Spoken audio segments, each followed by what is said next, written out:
I'm compelled to initially just thank you Welcome. For all the work that you've done.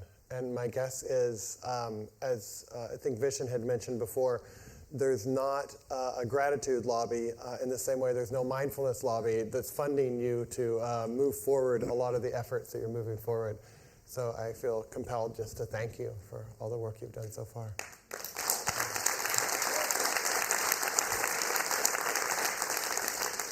Maybe there will be a lobby someday. I don't know. It could be a bad thing. But I thought we'd start off just by talking about how this area became of interest to you. Was there an experience you had or an event that took place that all of a sudden got you interested in this whole area of awareness and presence and mindfulness? Before I became an MP, I was a teacher, a primary school teacher. And in 1987, we had a school inspection, and everybody got the jitters.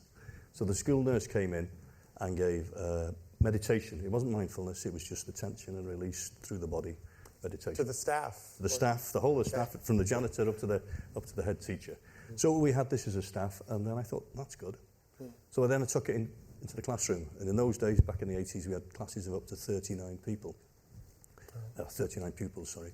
And I used it in class with these kids. They'd come in from a wet and windy playtime, they'd be up in the air, and I would use meditation to let them gain that focus that they needed for the lesson. And you just did what the nurse taught you? Just did what the nurse taught me. No mindfulness, no theory behind it, just attention and relaxing.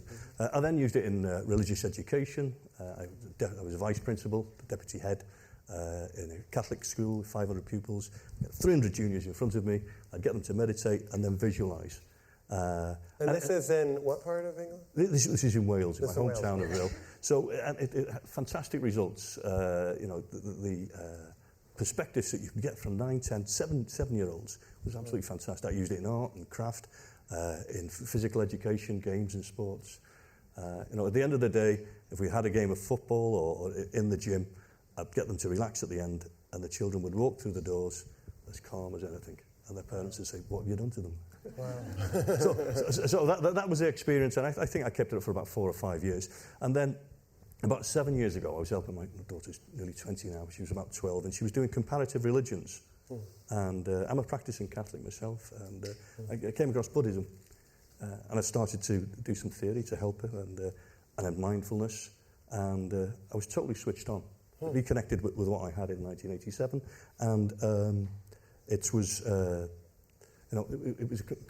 conversion overnight, and I developed a practice. I listened to Gil Fronsdale from Spirit Rock, got 300 of his downloads. I listened on the train down to London, on the train back, got the theory and the practice. I then went on to John Kabat-Zinn's tapes and Mark Williams's tapes, Dharma Seed, the website, Tara Brach, James Barras, Jack Cornfield. Yeah. So taking the theory and the practice, the Dharma talks and the actual meditation. And that led me then to think about 2 years ago, develop it in Parliament. Excellent, wow. And so how do you explain it? How did you explain it to the faculty at your school? And how do you explain it to other members of Parliament or other people who are interested? And they say, Chris, this kind of strange thing you're interested in, what do you find? How do you find yourself describing it? Well, the nurse did the explanation in school in a very practical, physical sense, and most people got benefit from it. And I think 1 or 2 of us carried it over. In Parliament, I was very fortunate. I knew Professor Richard Layard. He's a Labour Lord in Parliament, and he'd written the book Happiness, the New Science. He'd started Action for Happiness, an organisation in the UK, and he'd written The Good Childhood. So I knew he was an expert, so I went up to him and asked him if he would help me establish this group in Parliament. He said yes. He had connections with Professor Mark Williams at Oxford University, one of the world-leading academics and scientists on mindfulness. And Mark agreed to have these lessons in Parliament. He brought along Chris Cullen, his protégé, and they both delivered the first 8 sessions in January of 2013. And these are voluntary classes for Parliament members. Voluntary classes for MPs and for Lords. I think we had about 13 in the first group, and it just went on from there. And I try not to proselytise about it, but people do ask me about it. And when they ask me what's it about, I kind of use Mark Williams' metaphor. He uses his arms. He says, many people live their lives like this. Their body is in the present moment, but their mind is in the future. Some people live their lives like that. Their body is in the present, but they're being drawn back to the past, stuff that's happened in childhood or whatever. The idea is to live life like that, with the body and the mind in the same plane at the same time. So what is ever before you, if it's your spouse, if it's your child, if it's a subject, if it's a difficult topic, that concentration is there in the moment. So many people, there are many MPs who walk around Parliament like that. It's as though they're being drawn to something out there that's really, really important until you get there and it's not so important. So I explained the gifts of the mind that mindfulness brings: gratitude, appreciation, noticing, equanimity, balance, better work-life balance. And all of these, I think, there's a yearning, not just in politicians, but across society. You know, we've become atomized, individualized. We've lost that social cement, those connections of the past, whether it be the church or the trade unions or community or neighbourhood. People are drifting. They're far from the natures, and MPs are no exception. In fact, you know, MPs, many people think we're lazy buggers, but you know, we work 70 to 80 hours a week. We're under pressure. Even when we go to the supermarket, people look in our baskets. Oh, you use that type of toilet paper. Right. You know, we are public property. We're under the scrutiny. We are, you know, some people view us as the devil's incarnate, and there's a lot of pressure there. Yeah. And when I say there is a way to gain that inner peace, that calm, that equanimity, it does gain resonance. And as I say, 95 MPs and Lords have been on the course over the past 19 months. And we've got another course starting in a month's time, and hopefully we'll get another 25. That'll be 120 MPs and Lords. There will come a time in Parliament when we will get that critical mass. That's the majority, or the majority that will appreciate it, and the interest is out there. Yeah. And how have you noticed? What's been some of the feedback you've received from the people who've participated? Well, actually, on my iPad there, I could actually read them out to you, the actual quotes, because each one that goes on the course, we ask them to say, what did you get out of this? And then we use that to advertise the next course. Okay. But so, the things I mentioned about balance, peace, better concentration, more appreciation, more gratitude. Those are, yeah. And so in the introduction, they spoke about your efforts to bring this into other areas of society beyond the Parliament, so in healthcare and education. That's right. We for 18 months we had the development of personal practice, you know, and then in May of this year we decided to form an all-party parliamentary group. And I think it's critical that it is taken out of the political dogfight.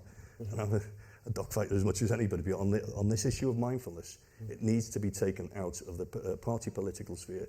So we've established an all-party group. So I'm a co-chair, I'm a Labour co-chair.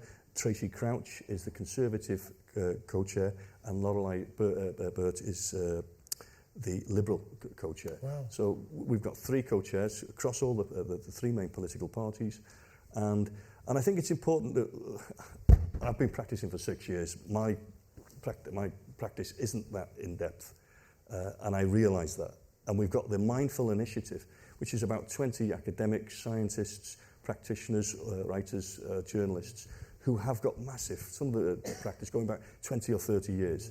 John Kabat-Zinn is a patron, as is Mark Williams. And so we've got kind of overseers over here to make sure that we don't. And I'm a naturally passionate person. I want to run ahead. And they say, Chris, calm down, slow down. John Kabat-Zinn came over to Parliament a year last March, and we sat having dinner with him. I was enthusiastic. He says, Chris, calm down. This is a 1,000-year project. Oh no, I'll be 1,056 when it finishes. I've had a hard life. So, but when seen in that time scale of 2,500 years, another 1,000 years, you know, it is right to get it in that long-term perspective. But there are massive problems in society that need addressing and need addressing now. And one of the key issues, I think, for mindfulness is the issue of integrity. How do we scale up? You know, if it takes 6, 10, 20 years to get a good mindfulness teacher that is totally imbued with the philosophy of mindfulness and its history and its traditions and the science, if it takes such a long time, how do we scale up to make sure that we can get on top of these issues? There are big issues out there. Right. You mentioned before when we spoke about mental health, just as one mental health, yeah. And if I'm an inveterate questioner in Parliament, I've put down more parliamentary questions than virtually any other MP in Parliament. And one of the big areas that I put these questions down is in well-being and mindfulness and mental health. And some of the questions that have come back have been astonishing. I put down a question for the use of the number of prescriptions prescribed for antidepressants in 1991 and 2011. And it was 9 million in 1991, and it was 48 million by 2000. It's a 500% increase in the issuing of prescriptions over a 20-year period. I put down another question asking about the incidence of mental health, one or more psychiatric conditions in each 10-year cohort from the age of 15. So from 15 to 25, there are 32.3% of young people who have got one or more psychiatric condition. At the age of 16 in the UK, you study for your GCSEs. At 18 for your A-levels. At 21 for your degree. 24 for your postgraduate degree. When those young people are taking those tests, they're under massive psychological pressure. Mm-hmm. So those are just two of the parliamentary questions that came back, which show the size and the scale. Right. And that's not just in the UK. The World Health Authority, World Health Organization, said that by 2030, mental health burden will be the biggest health burden on the whole of the planet. Wow. By 2030. It won't be heart, it won't be cancer, mental health. That tsunami of mental ill health is coming, it's hitting us now, and will get worse. And we need political answers to these questions. And I see our group as the interface between mindfulness and well-being and political action, governmental action. Yeah. So, but if somebody looks at it and says, well, what do you think somebody's just slowing down, stopping, paying attention to their breathing, being aware is actually going to help this? You're crazy. Yeah. I'm sure you get that again. MPs say, well, what do you do in these, these sessions? I say, nothing. What type of nothing? I say, nothing. Oh. Just a certain kind of nothing. Yeah. But I think it was Vishen before said that you need to be the change that you want to see. Yeah. And it's okay. We talk about one world. My party talks about one nation. Before we start all of that, you've got to have one person, one being. Yeah. Where the mind is connected with the body. Mm-hmm. Where you've got that in it. If you want world peace, you've got to have inner peace. If you want world calm, you've got to have inner calm. Mm-hmm. And I think, and these are practical tools that have been time-honoured over 2,500 years. That have been time-honoured and proven to work. Mm-hmm. Using the breath or the body as an anchor, coming back to put yourself in the present moment, has been proven. And one of the ways that we sold it to MPs, and that each session in Parliament, each first session in Parliament, starts with the science behind it. Mm. We've played down the religion, the spiritual aspects, and we've actually shown the science. And the work that Richie Davison and Mark Williams and people like that have done has helped to take mindfulness forward to a new plane where the science is accepted. Right. And to give example, I said before that the use of antidepressant prescriptions has massively shot up. In the middle of that period, in 2004, Professor Mark Williams and Phil Zindel and John Teasdale convinced NICE, the National Institute for Clinical Excellence in the UK, to accept mindfulness as part of common practice. That was reviewed in 2007 and 2009, totally accepted. So it's approved as intervention. And this, I think one of the things that we need to be doing is taking this to other countries and saying, look, it's worked in the UK, it could work in your country. So could you come to the US? We could. So it's been proven, but here's the rub. It was accepted in 2004. The Mental Health Foundation in 2009 said that only 5% of GPs regularly prescribed it. So there's a complete disconnect between the science and the actual take-up. Now, with any invention, there's always a time lag. In the UK, we have this saying, it's the best thing since sliced bread. The sliced bread machine was invented in 1920. It didn't actually take off until 1935. Okay. So there is a time lag, but we're not talking about slicing bread.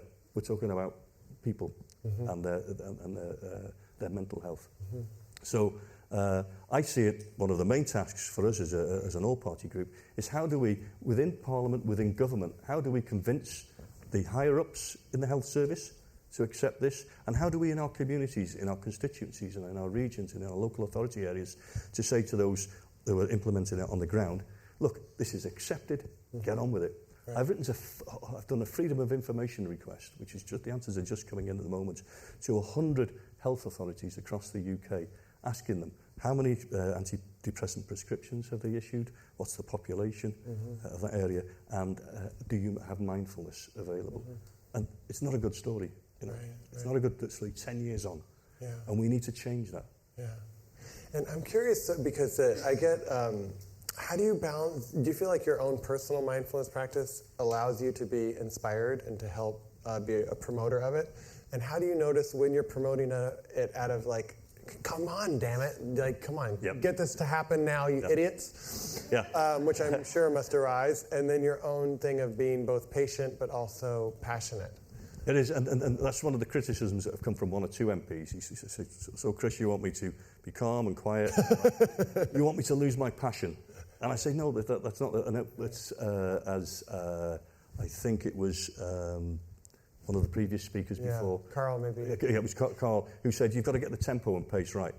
And, you know, the tempo and pace in the chamber at Prime Minister's Question Times is totally different, and I'm one of the worst offenders. It's totally different to in a select committee or an inquiry, and bringing together the consensus. And there are certain issues that lend themselves to consensus. National security, defence, the care of the elderly. This Prime Minister, David Cameron, appointed a Labour MP to look into social inequality. He appointed a Labour MP to look at the early learning. You know, so we can come together. And I think mindfulness has got to be seen in that perspective. And whenever I speak in Parliament on mindfulness, I might be party political on other points, but on mindfulness and well-being, I never am. And I pay full tribute to this Prime Minister, David Cameron, who in 2010 introduced the measurement of well-being as a national indicator to mark the progress of a country. Think about that. Since the 1930s, we've only had GDP. Sarkozy did it in France, again, on the right, and David Cameron did it in the UK, on the right, and both of them. I think that one act that David Cameron did in 2010, one of his top priorities, will be seen in 10, 20 years' time as a tectonic movement away just from measuring our worth in pounds, shillings and pence, and bringing back to what it used to be 100 years ago, where well-being was, you know, what was important. There was community. Community and connection. And community and connection, yeah. And that's for me what it's about. I've through the Tara Brach meditations, and at the beginning of each one, she says, this evening, I used to listen to it in the morning, what is your intention? And for me, it's connection. It's connection between my mind and body, my whole person. And but it seems like in the political world, connection is the most difficult place to have it, because you're constantly having to think about how to get my own way, or how do I beat the opponent in the next election, or what's my constituents going to think. It seems that would be the most challenging of all places, to actually be present and to focus on connection versus some strategic. I mean, it just seems like the domain of the strategic mind. What can I get out of this situation? How we can move something forward? Absolutely. You know, I mean, one of the things for the Eastern religions say that you need to diminish your ego. Ego is bad. But as a politician in a democracy, if you were to say, I can't issue this press release, I look too good. I can't do this powerful speech, it'll look as though I'm an egomaniac. You know, what is the balance? And I raised it goes back to intention. Absolutely. And I raised this with Mark Williams as our tutor in the mindfulness lessons, and he said it is intention. And everything with mindfulness is attention or intention. And whenever these difficult problems come, it is intention. The issue, I mean, a lot of technology companies here.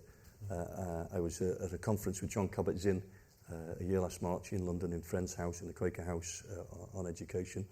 And a young lady from the stalls said, I want to invent this app which will help with mindfulness. Is this a good thing or a bad thing? And John Kabat-Zinn came back with exactly the same thing. It is the intention. If you have deep practice that you want to share and to give as a gift, and obviously make some money on it as well, then that is a good thing. If you've come, there's a fly-by-night, and if you haven't got that deep practice, and I haven't got it on a political level, so I turn to the Mindfulness Initiative and people who have got that deep practice to guide me on that.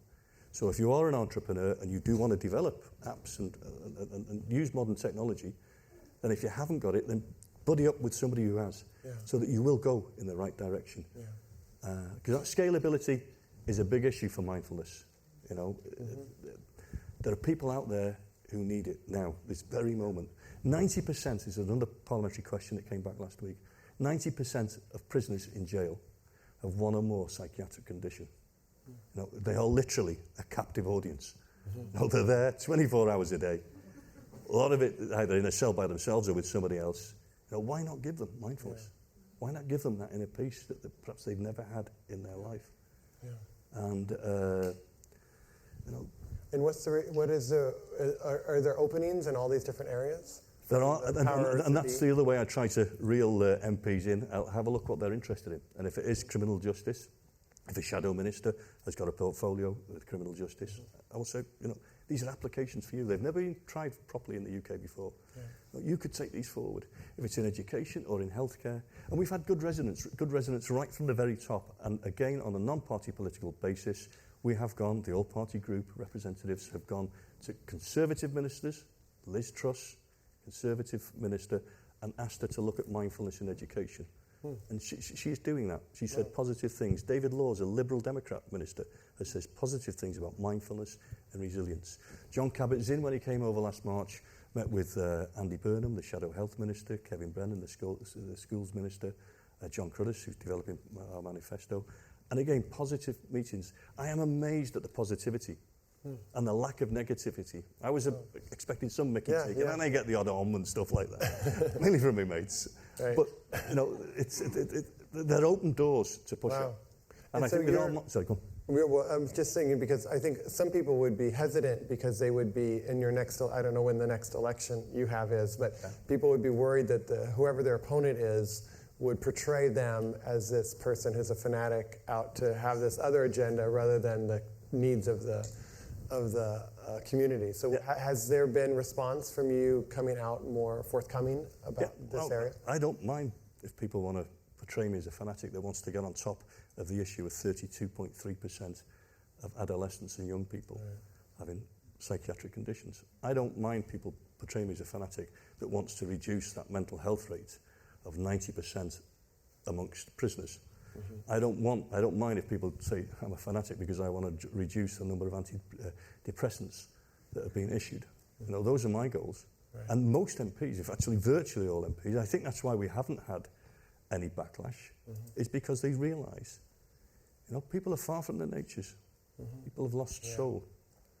And I think they realise that the answer isn't in antidepressants. And several speakers have mentioned the issue of the pharmaceutical lobby.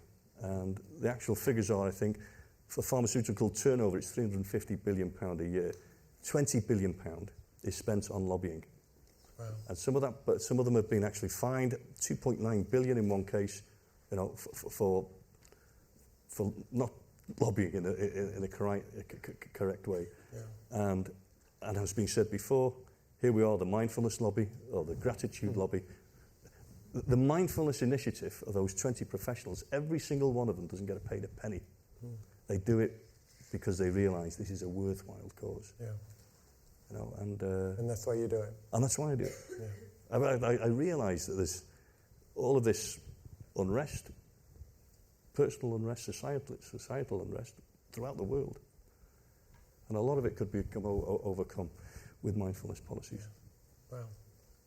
Beautiful.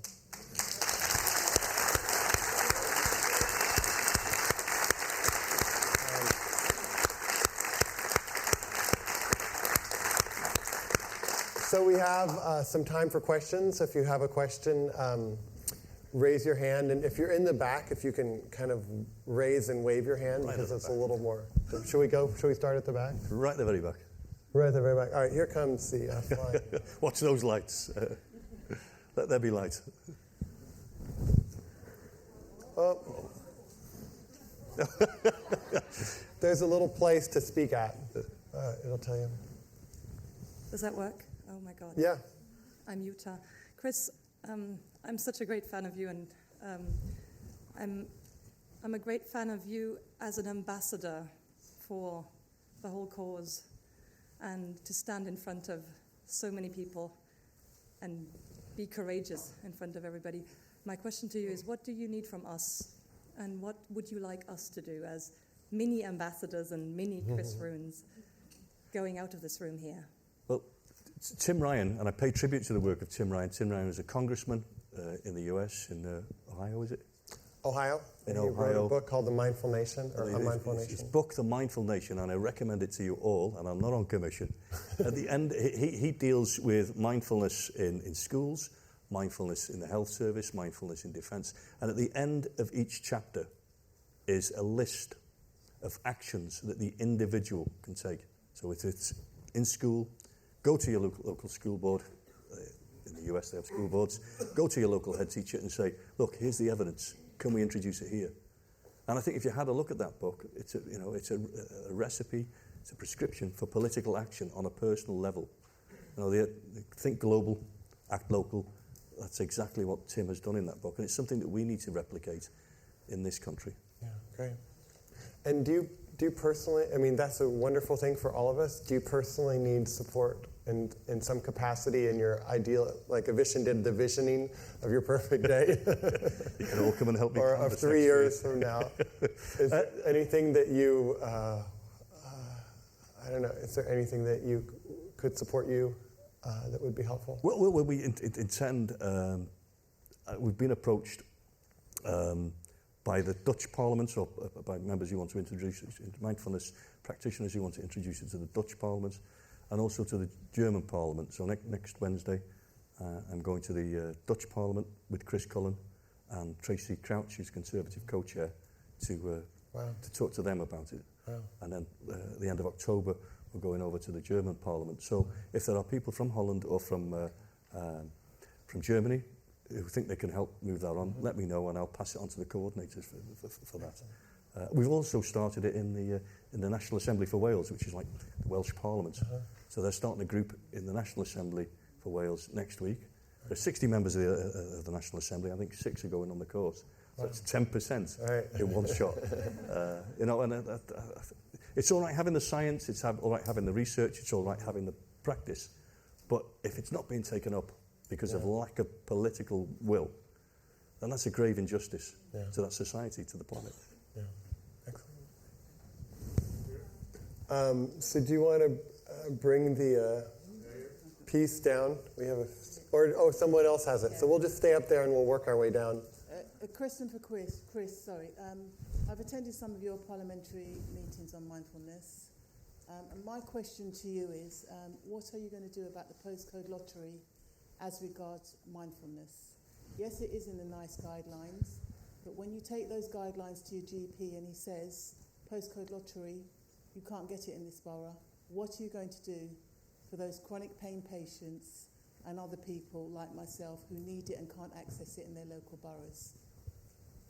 Well, one of the things I'm doing personally, as I mentioned before, I've sent, I think there's 220 health authorities in England and Wales, and I've written to 110 of them, I think, asking these questions, the use of antidepressants per head of population and mindfulness. So when we get all of those in, I tend to feed that into our Mindful Initiative group. And the Mindful Initiative group meeting in Parliament, calling expert witnesses from around the UK, some from abroad, from America and Germany, and we're looking at criminal justice, mental health, physical health, education, and back to work. And I'm hoping that the figures that I've got, and others will have as well, will show that it is actually a postcode lottery, that in some areas the provision is good, and in other areas it's non-existent. And I think wherever we find best practice, whether it be within a state, within England or Wales, that we need to leverage it up in the other areas that aren't good. Wherever we find best practice around the world, and whether that be with mindfulness to treat repeat episode depression, which is being sanctioned in the UK, then we need to leverage it up in the European countries and America. Whenever we have it in America, where they're using mindfulness for the Marines, so that when those Marines go out, they don't do bad things, they're well balanced, and they behave themselves when they're out in a combat zone, and when they come back, they're well balanced for their wife and children. So I see that was one of our tasks, to map out best practice around the UK, to map out best practice around the world and try and leverage it up. But again, I come back to the issue of scalability. Scalability, when we increase the quantity, we cannot dilute the quality. Yeah. And I see a key way around this is if we are getting education, teacher training establishments, if we're getting nurse training and doctor training, medical schools, if we introduce it at that level, so you get a young person at the age of 18 who's doing a 3-year course or a 4-year course, they come out at 21, 22 with mindfulness to help themselves. 50% of young people who train to be teachers have left the profession by the age of 25. What a waste of human resource is if that is because they find it too hard, too difficult in that first 2 or 3 years. Yeah. So to help them in their own practice, but also at the age of 21, you have then got a qualified teacher who will deepen their practice over time for the next 46 years. So that one investment at the age of 18 to 21 will have a 46-year payback. That individual teacher will connect with thousands of people. So I think that's a key way of overcoming the scalability. And I think technology does have a role to play as well. You know, the neuroscience that we're coming now, you can actually get these monitors that go on your head and they measure your concentration and they measure your meditation. You know, if that can be incorporated into games. And I'd much rather see people doing that than going around murdering each other on screen or with these digital boxes. You know, it's a far better way to use technology in a more positive, constructive, compassionate way. Beautiful. Yeah. So there's some people down here. I've lost track of the. Do you mind bringing it down or having somebody throw it down? Thank you. Okay, I think the person. Really wonderful work, you know, that you're doing in Parliament, and I think it's fantastic. Just amazing how that's spreading to Europe and the possibility of going to Germany. Just one thing that I always think about as a mindfulness practitioner is it tends to be extracted from its spiritual roots to make it more acceptable. But then there's the question, I suppose, by doing that, are you really masking what the true purpose of the practice is? In other words, even if we look at not just mindfulness, but any of the traditions, even Christian meditation, you know, the purpose is ultimately about letting go of that sense of self and being an activity of an energy, which is impersonal, but which is love. And I just wonder if we kind of always have the benefits that are there, you know, this is going to reduce the blood pressure, reduce the stress, that somehow or other we're still holding on to that sense of self that I exist and that I'm going to benefit from this practice, and whether you feel that's worth trading in. I'm a practicing Roman Catholic myself, and mindfulness has helped me in my spiritual path. But I think if I went into Parliament and said to my colleagues, mindfulness is great, it increases your religiosity and your spirituality, and they would run a mile.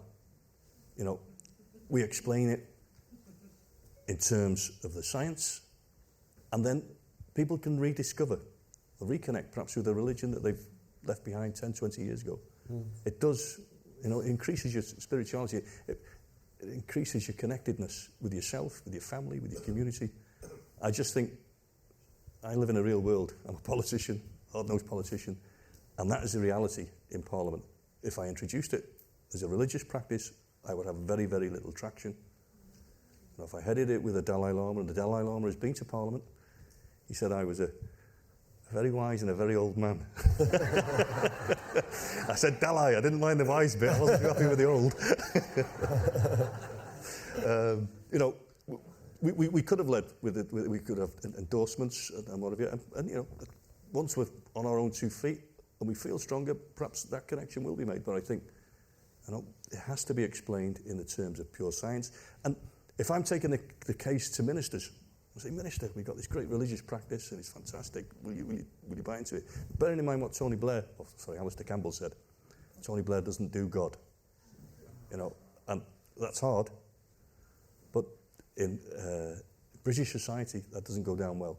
If I can go to a minister and convince him on the science, then I've got much more chance of that being adopted and taken forward and introduced and help people in their lives. It's just the way it is. And when people actually do the practice, they can get the benefit kind of no matter what door they came in. Absolutely. And it's there. It's how you reveal it. Right. I'm not sure who has and Chris is around, staying around for the reception and also... I'm here all day today and all day tomorrow. tomorrow, but I'm flying back on Thursday. Great. So, Hi. And first of all, congratulations for what you're doing. It's amazing, and we so much need for this kind of project and this kind of revolutionary project to be applied in politics. Never thought myself as a revolutionary. the quiet revolution is what Congressman Ruane calls it, yeah. So I'm from Italy, and you can't imagine how much we would need such a... You've got Berlusconi, haven't you? So while you were beautifully talking and sharing, I just had an idea. Next October in Circus Maximus in Rome, do you know what is Circus Maximus? No. Okay. Rolling Stones and Mick Jagger were playing there. There were 70,000 people, and is an old ancient stadium where emperators were celebrating their victories. And basically, 150,000 spectators can be accommodated there. Next October... You don't want me to speak there, do you? I might get a bit nervous. Next October, there will be a venue there, a massive venue. Would you be willing to do what's in our power for me and you to bring you there speaking at this event? Last time this kind of event was a beautiful sharing of a TED Talk speaker about the economics of happiness. I would love if you could share your message there. It's a hell of a challenge.